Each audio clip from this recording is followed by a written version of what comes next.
Hi everyone! Kumusta kayong lahat? Chubby's World here. Welcome to my channel!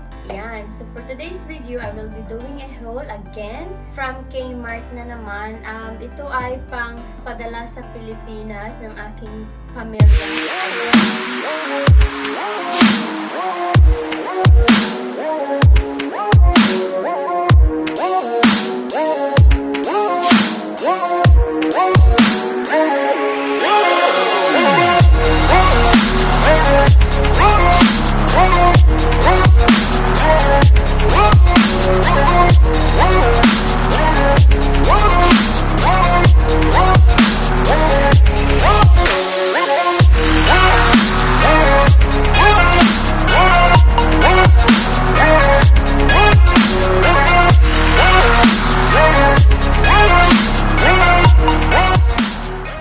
Grabe, ang laki lang yan ko guys, oh. Today is 31 weeks and 4 days. Ang laki na yan ko. Pagkita ko lang. Ayan. Big belly na. So, it's getting closer. And today is 2nd of March, 2021. So, meron akong dalawang dito bag. We went to Kmart about 2 weeks ago or 3 weeks ago, I think. So, si Blake and I. So, meron akong dalawang bag dito, guys. So, ayan guys, meron akong dalawang bag dito. Ito ay punong-puno ng Kmart na i-haul ko. Ayan. So, mag-start tayo dito sa blue one. Ito ay lahat ng item na ito ay $2 lang. Ito, mag-start tayo dito guys. Lagay ko na lang dito sa aking legs para mas easy siya kunin. So, ito muna. Ito ay para siyang crop top guys. At saka, $2 lang ito. Tapos, ganito ang likod. Nagustuhan ko lang siya kasi green because of the color. So, ito ay normally $7. Ayan. So, down to $2. Diba? Ang mura na. Size 8 ang kinuha ko kasi nga meron akong parang high-waisted na skirt. Tapos, parang pang pregnancy, maternity skirt siya. Pero, hindi naman siya pang permanent maternity. Kinuha ko lang talaga yung malaking sizes na skirt. Para siyang pencil skirt na sinusuot ko noong na-gender reveal ako. Yung gray skirt. So, feeling ko kasya ito sa akin. Tapos, ganito lang. Tapos, ilagay ko lang yung skirt, diba? Sabi ko, pampadala ng Philippines. Ang iba, pampadala ng Philippines. Tapos, yung iba ay para sa akin. So, ayan. Ilagay ko lang dyan sa floor. And then, next one ay ito ay pangtulog naman. So, malaking size ito. So, $2 lang din. Hindi ko lang sure kung magkano. If, kasi nawala na yung original tag. Pero, ayan, $2 pa din siya. So, summer short siya, guys. Malaki siya. Pero, after nung magbuntis ako, for sure, hindi na ito pa siya. So, syempre, ipapadala ko ito sa Pilipinas. Ayan. Kailangan ko lang ng comfortable short. Sa bahay lang ba to walk around. The next one is for our little Baba. Ayan guys, very pretty leggings. So ito are normally $5 and then down to $2. It's very cute. Parang layo ng camera. Ayan. So ayan guys, para sa aming little girl. So mag-move nga ako saglit. That's better. Tapos, ang next one naman ay short. Ayan, short for Blake. So, ito naman ay normally $12 down to $2 na lang siya. Very cute. As in, very fashionista short. Tapos, next one naman ay ito. Para siyang wrap around na top. So, i-try ko lang siya saglit, guys. Ayan. So, normally $15 siya down to $2.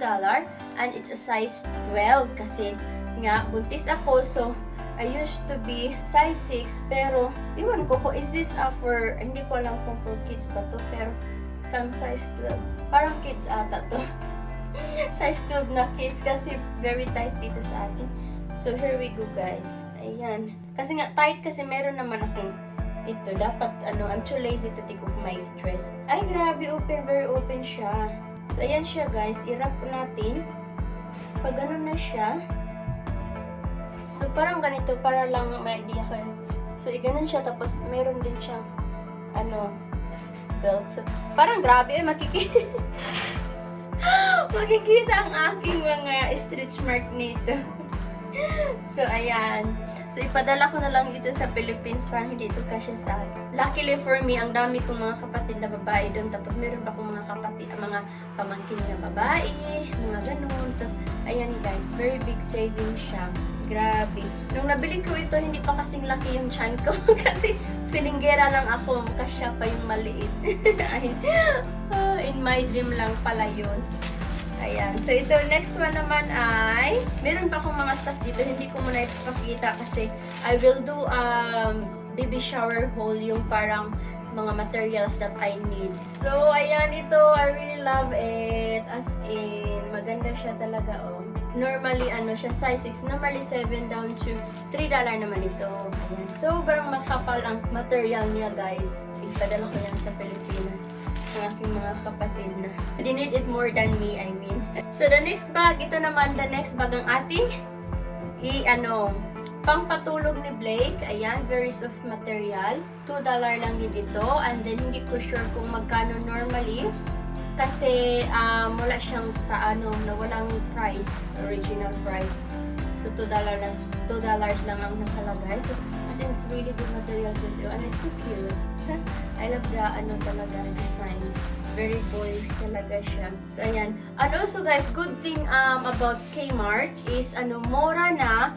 And the quality is really good. Yung parang, yung hindi siya nagagas-gapas pa. Yung hindi, as in, it still stay in shape, ganon. That's just my own opinion because I just base it on my experience as well. That I really love the material of Kmart clothes as in, and it's very affordable as well. This one naman ay another short. So, ayan, very stylish short. This is for Blake, so this is $12 down to $2. Tapos, ito naman, ang susunod naman ay para sa aking pamangkin, di ba? Sa Philippines na 3 years old. So, ito guys, oh, very cute. Para siya, dress siya, long dress. Ayan. It's so hard to Pero ayan ang likod niya. Very, very sexy. Material is very nice cotton. As in, very, very nice. It will be cool this one sa Pilipinas. Size 3 ito. Tapos, normally, sandali lang tanggalin na natin. Normally, $18 guys, down to $2. 18! Diba? Grabe ang laki ng savings. As in, I love this one. I would love to have this material. Parang siyang heavy material siya ba? So, ayan. This is for my pamangkin, guys. This one is for my brothers. So, this one is for my brothers. Backpack siya. $2 na. Grabe yung materials niya as in. Para siyang navy blue. And then, para siyang very thick material. As in, very, very thick material. I'm not sure how much this one normally. Yeah, walang walang presyo normally, pero at least I got is cheaper. And tingnan nyo ang padding guys, oh. Sobrang very, very thick siya talaga, and you can tell that it's a really good material. And so this is what it looks like inside. Bulbul lining pa siya. And then meron na siyang zipper. Ayan, meron siyang zipper dito. And meron din extra pocket dito, di ba? As in, it's really, really good bargain. Ayan, so ganito na siya, guys. Ganito na siya. Very, very cute. And I got two of this para, ayan, dalawa para sa aking mga kapatid doon sa Pilipinas na mga lalaki. So, yan. Sadly, wala silang pasok, diba, sa school. Pa lang sila ngayon at the moment, homeschooling.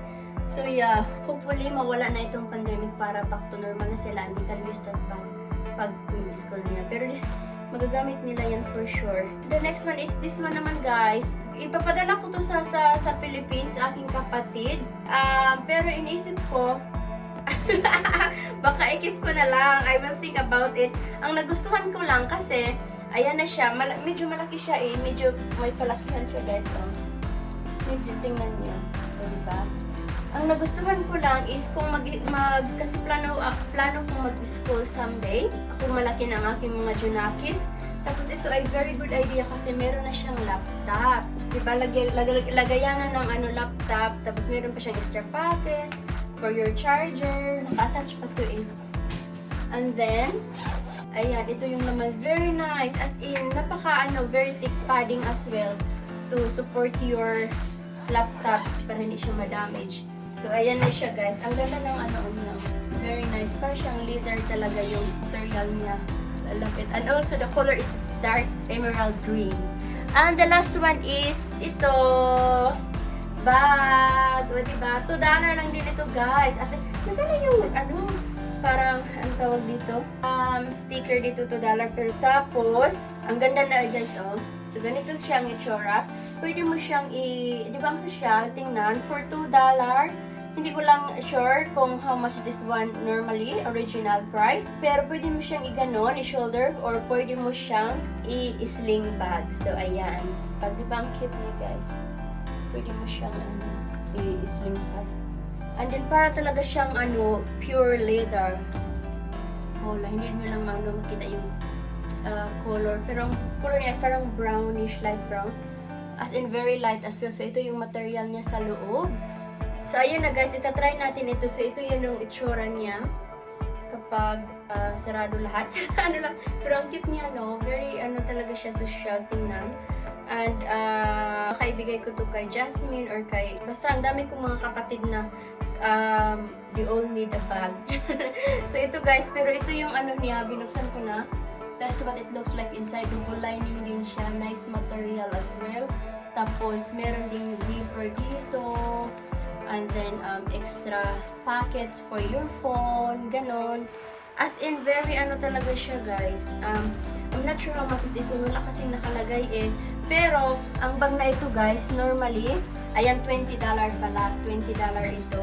So, ito ata ay $20 din yung bag. So, ayan, grabe. So, ito na yung haul ko, guys. O, diba?